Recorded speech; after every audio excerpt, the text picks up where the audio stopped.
Finally. To talk about the materials of construction. As a designer, I have to put that in the context of the materials of design.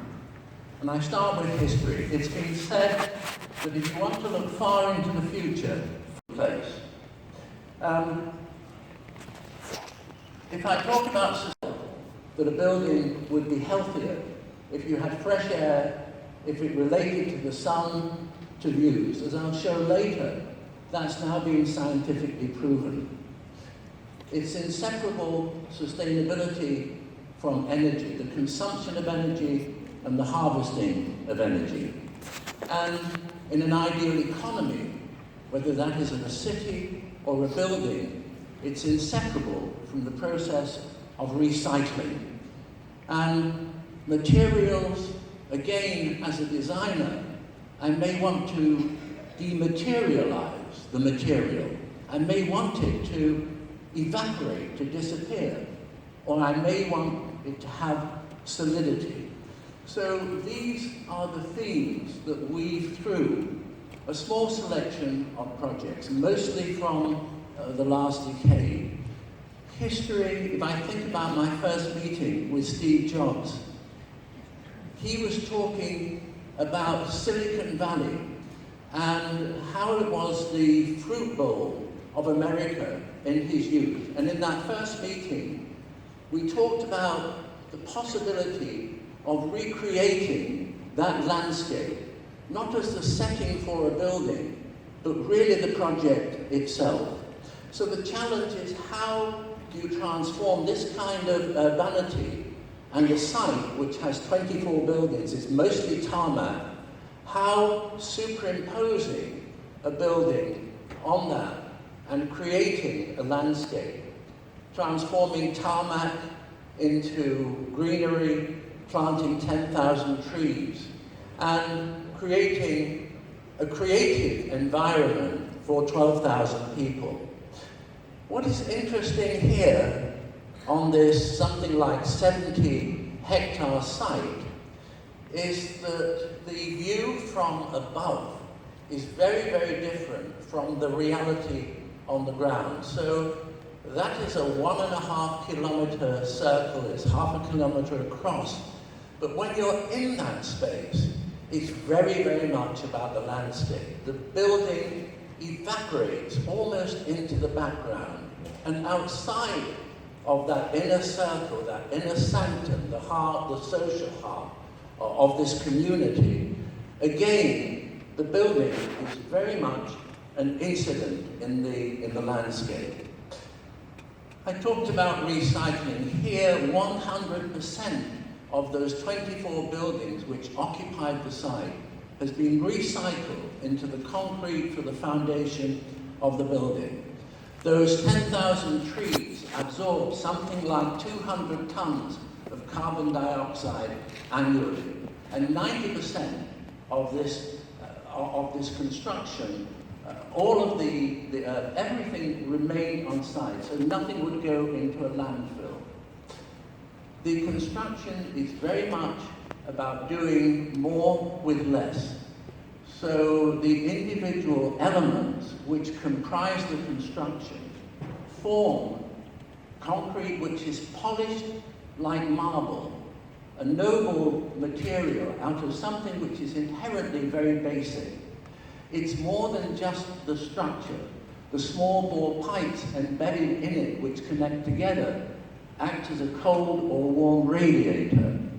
And that exploration of composite materials goes back to a very modest factory in the 1960s, which had these small bore pipes embedded in the concrete. This project, in terms of its materials, generated 3 new factories.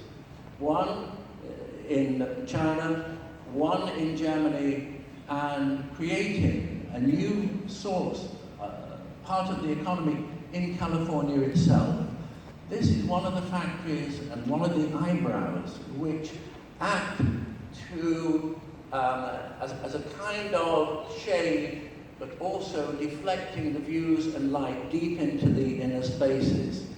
And here pushing the technology of glass to a new level, something like 15 by 3 meter sheets and 8 kilometers of glass around, but literally dematerializing, bringing that landscape deep into the work areas themselves. Another project on the site is the Steve Jobs Theatre, which is a disc of some 70 tons of carbon fiber, which hovers in the landscape. This is the entrance to the theatre below. And that's comprised of a kind of technology transfer from the boat industry into the world of building. And here, the challenge was, how do you dematerialize the support for this roof? And this small film clip shows the 70-odd tons of that roof being now moved onto a perimeter of glass. So there is no visible structure. The structure is that ring of glass, which totally dematerializes. Below that, the entrance to the theatre is very much about the materiality, the very substance, the sculpture of stone, and coming down to the detail of how you end a staircase, turn a corner. And again, a reminder of the exterior of the main building and the way in which it works with nature. Here, the kind of blossoms of Steve Jobs' youth blooming in the foreground, and how you pull fresh air into the building through the junction at the top of the glass. A reminder that a lot of the things that I said earlier, that when I started designing with colleagues, very subjectively, I felt views and ventilation were important. That's now been scientifically demonstrated. And the most recent study of 2016 by the Harvard School of Public Health, and this is just a glimpse of an experiment that they did. And the test cubicles were above a machine room, and the machine room would simulate the environment of a standard conventional building, meeting building codes, and a green building and a super green building. And this is a kind of summary of the findings, but quite interesting to see the brown there of a conventional building, the light green, the super green building, like buildings that I'm describing, and the performance of the individuals in terms of responding to crises, demonstrating strategies, absorbing and using information. So that theme of working with nature, the breathing building, also recurs in a very different context, the middle of the historic city, for the headquarters of Bloomberg. And here the facades, which are bronze set in a stone, are the gills of the building. So each of those, well, half of them to be precise, are filtering the air, filtering out the noise, and contributing to the environment, reducing the energy load, because for something like, in most temperate climates, for 70% of the time, you don't need expensive cooling and heating. And even here today, buildings could, with today's conditions, function without that huge energy. But importantly, it's also very much about wellness. And here the decisions on materials, my theme of history, we have the Wren Church on the left, the 18th century, the 17th century, and the Magistrates' Court on the right. And it was those stones, to be good neighbours, that determined the materials of the building, local stone.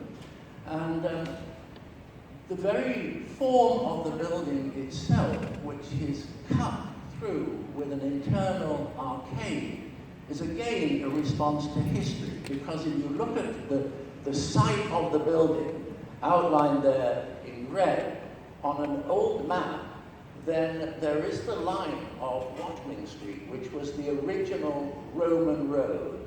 And this new development, which takes away the earlier buildings, recreates that line of the Roman road of Watling Street. It bisects the development.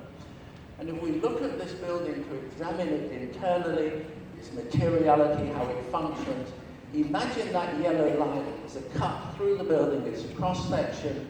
We look at that cross-section, and here you can see the way in which it breathes.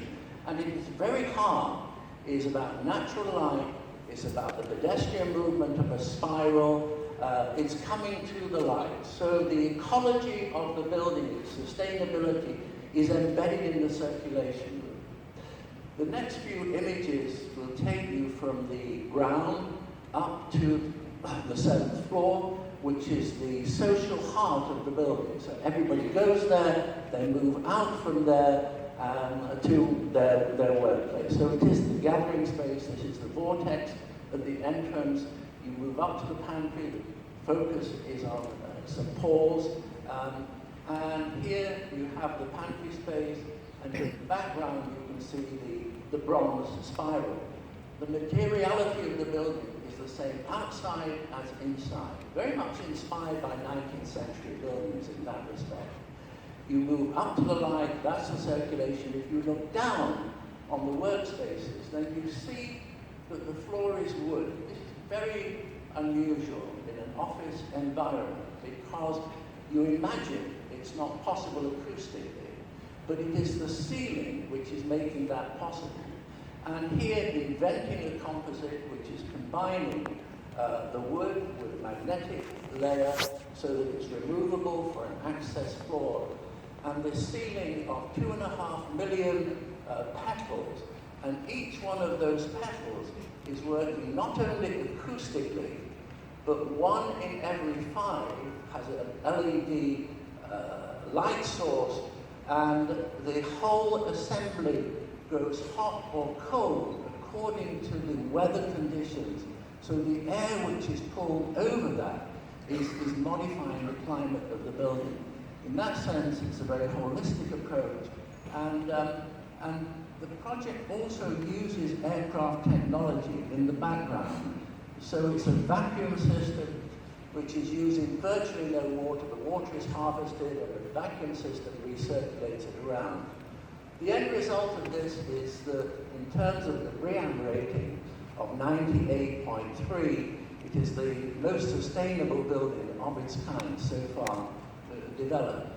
The links with aviation for me are very personal. I've been a pilot for something like 4 decades of my life, and I'm fascinated by the history of aviation, of space exploration. And I couldn't resist using this image because it's 1931.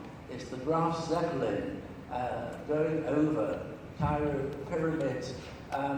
And I just know that was one of several inspirations behind a project or competition to bring to life a fronton chord, which is a bass kind of high-speed game, and that airship-like bubble which hovers over it protects this area from the rain. So space in terms of lunar habitations is one of the projects where we work with the European Space Agency and other institutions to demonstrate the feasibility of combining three-dimensional printing in a lunar environment. And you can see the robotically controlled element in the foreground, and this cross-section is showing how that enclosure, where you're bringing the minimum amount of material to the moon, and you're working with the local material, which is literally moon dust, which is regolith, technically, and here you can see the robotic controlled robot in the foreground, which has mixed the regolith with a small amount of additive which is being shipped out. And the structure is very much inspired by the bone structure of animals and humans to create a crystalline element which is resistant to meteorites. And the closest that you can get to that on Earth is volcanic dust.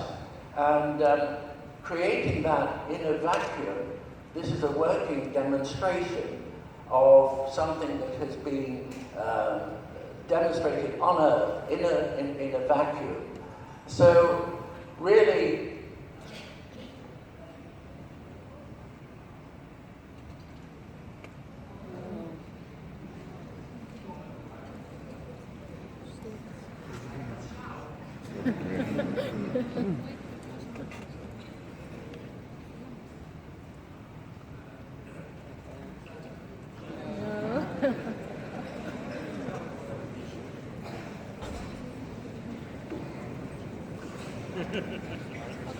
Man, I'm so impressed with this presentation, is it? It's not that. What happened?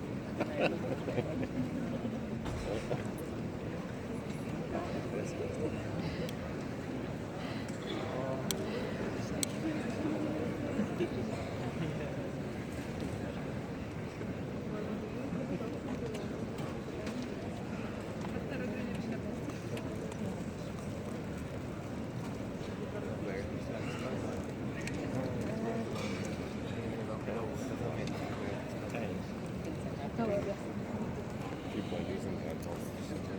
Traditionally 35, 38 meters. And one project under construction, Kuwait Airport, and seeing that I talked about the scale of the Apple ring, just superimposing that, you can see the circle on the left-hand side of the first phase, currently under construction, and there a composite vault, and using the double skin of steel and concrete to create deep light wells, to modify the climate, and to create a heroic scale with 60-meter cantilevers marking the entrance. And here you can see that composite montage superimposed on the building site. If we're in the desert here, then in that similar environment in Abu Dhabi, the proposition was a series of experiments called Masdar. I'm going back some 10 years now, and those experiments demonstrated the feasibility of a totally solar-powered community. Several thousand people, a university devoted to the study of renewable energy, and here 24 hours, 7 days a week, totally powered by this 10 megawatt solar field, which is only using 40% of the energy generated by that.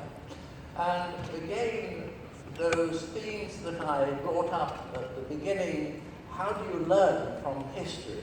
How do you learn from a civilization that was able to create very agreeable environments, externally and internally, in an age before you could throw a switch and have plentiful, cheap energy? How did you work with nature?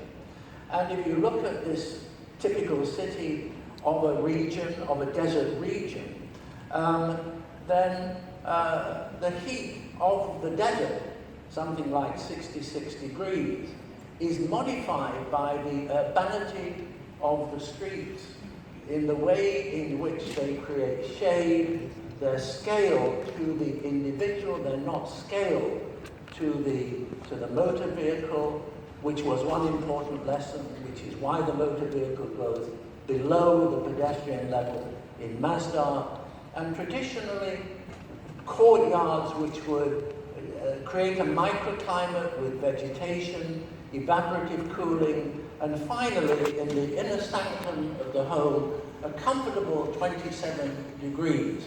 Interesting to compare the desert with the temperature, the felt temperature in the center of Abu Dhabi, with its tarmac, with its typical kind of Western response to a very specific climate.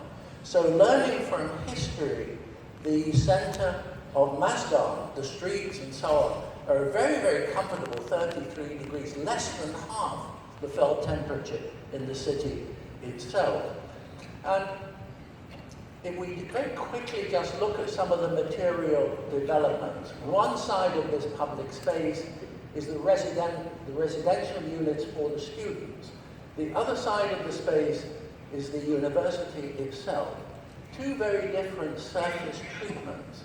The residences learn from the desert. They use desert sand as an aggregate for the outer layer. Again, learning from history, but using modern technology. Behind that, as a deliberate gap to allow the movement there, is recycled aluminium. The university itself learns in this experiment from space technology, where the challenge is how do you create extraordinary high level of insulation against intense heat, much hotter than the desert, but lightweight, high performance. And here, a very beautiful texture, inflatable pillows backed by the reflective aluminium, using the principles essentially of a microwave oven. So, in moving into a future, how do we move from the dirty, carbon-producing power generation to cleaner forms of energy? And here, if I see that blue cast of those photovoltaic cells, and I look down on this particular image of an informal settlement in Mumbai, then that blue is not the blue of solar harvesting, it's the blue of plastic. And one of the propositions of my foundation, which was referred to earlier, working with students, working with MIT and on other aspects with ETH, how could you regenerate an informal settlement from within as an alternative to bulldozing? Could you respect the community fabric which exists within those settlements?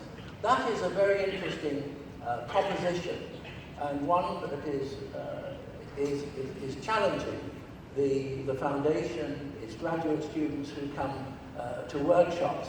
And one of the elements is materials, and it is fascinating that dominantly an informal settlement uses two materials. It uses plastic sheet and corrugated tin. And I think it's a very interesting challenge to industry to move forward in terms of materials which would have the same availability but would deliver higher performance standards.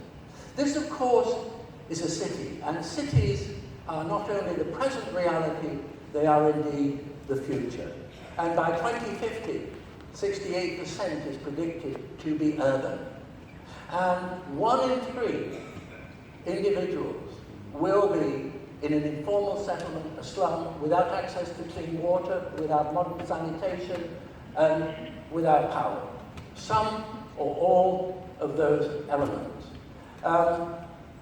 And that is a challenge which I would love one day to elaborate in a talk. It would be more than 40 minutes in itself. It's a reminder that cities consume 70% of the global energy, but they generate wealth. Extraordinary wealth. And as we see changes in mobility, automation, robotics, electrification, clean energy, without doubt, mobility, aerial mobility, horizontal mobility will change and will call into question, because there will not be the byproducts of fertilizer for agriculture. And why would you do agriculture in the country where it's removed from its eventual market, where water will be scarce, when you could do urban farming with far less water and transform the city of the future into a green future? And one of many optimistic visions of that is how would London look in 2050, 50 years, Would it be green? Would mobility be different? Are Swiss rebuilding an office building at the moment? In its future, would offices still command that kind of space? Or would it be an urban farm? And the countryside consumed by vast road networks, if all that is so-called platooning, and the cars can go nose to tail, dense streets, safer, cleaner, that's leisure time, and if that evaporates, then what in turn happens to the countryside? One of many propositions. If it was gone global, then it just seemed interesting perhaps to finish on a local. So thinking globally and acting locally. So I just taken 2 or 3 projects which are geographically close. Manchester was the city of my birth, and revisiting it for a charity called Maggie's, in honour of Charles James' wife, Maggie, who died of cancer, and created this charity to counsel to create a home-like setting where if you had been diagnosed with cancer, then you would find advice, comfort, information, and that kind of homely quality is the building at the end of the road there. Sustainably timber construction, mechanized, eventually terminating in a conservatory, a greenhouse which would grow plants, the plants would decorate the interior spaces, and a home-like atmosphere literally around the kitchen table. And that theme of wood, of recycling, how would you not only recycle a building, how would you recycle a village? This is a village in Graubünden, in the Swiss Alps, and it's called La Pompe. And I was approached over, interestingly, a party at home by somebody who visited the foundation in Madrid and was so inspired and said, I'd like to share some ideas. And it turns out that this village of 800 people, last year, 40 people, we had 5% of the population, young people, to go to the city. And the challenge was, could you create a centre that would bring people from tech industries in cities like Zurich, London, Spa, Tel Aviv, to create a third kind of visitor, a working visitor, who would be attracted to the lifestyle that this area could offer, and a way place. The inspirations were the architecture of the local villages, which again was a response at a time before cheap energy, so deep, insulating, windows recessed, white painted to pull more light in through a small opening, very, very protected. The other inspiration was the landscape, and perhaps a third inspiration, an artist, a Swiss artist, Matthias Becher, very revered, extraordinary individual, and his paintings are really a combination of the architecture and the mountains, the landscape. So taking the site, which here you can see in red, and learning from history, and also trying to fit sympathetically into a historic environment, could you create around the edge a kind of overcoat, a kind of perimeter, which would be very protective and generate spaces within which would be echoed externally, the volumes, in a mountain-like way, using local materials. So if I pulled myself down to the street level on the nearest corner there, this is what I'd see. If I looked at those taller volumes, those would be the working spaces. And here you would be bringing the local community, the local butcher's shop into it, cafe, crafts, so it would be the interaction with the working visitors and the local community.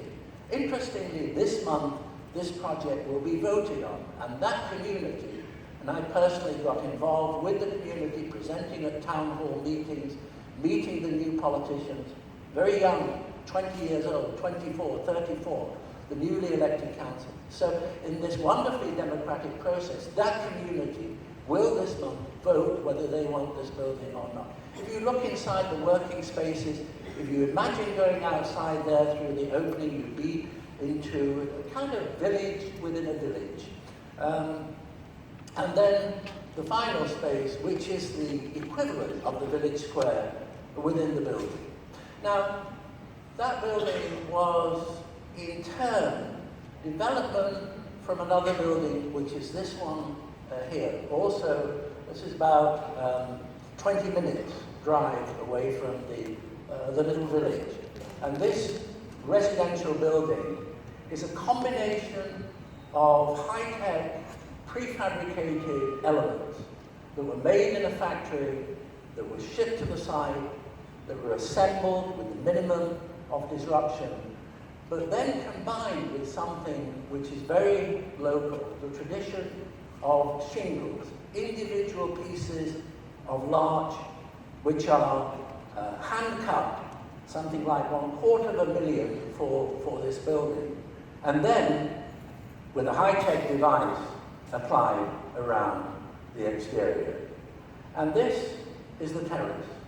And if I home in on the detail of that wall in the background, then that is the wall. And this cannot get more personal, because this is my home, this is our family home in Graubünden, created 20 years ago.